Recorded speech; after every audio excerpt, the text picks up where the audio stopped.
Nou hierdie aspek waar Jesus vir mense gesê het, nadat iets amazings gebeur het, 'n genesing, gaan heen maar vertel vir niemand nie, is omrede hy die mens, die brein van die mens verstaan het, en ook hoe dinge in hierdie feite en realiteit te werk.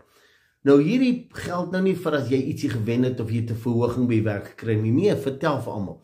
Maar kom ons sê, daar's 'n kanker telling wat gekom het, en die dokter sê, jy lyk fantasties, jou tellings is af, jy lyk fantasties.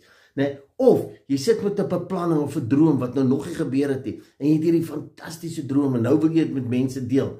Die kans is goed dat die mens jou gaan teëgaan, dat mense jou gaan met negativiteit, kritiek, gaan hulle jou bombardeer. Byvoorbeeld, jong, jy weet, my tannie het ook daai kanker gehad, en sy het ook haar tellings was af, maar het was nie 'n maand nie, toe is hy goed terug, so jy moet pas op. So dit gaan heeltyd oor die negativiteit van mense, wat jou droom kan afbreek, wat jou droom kan breek, en jou in 'n negatiewe situasie los.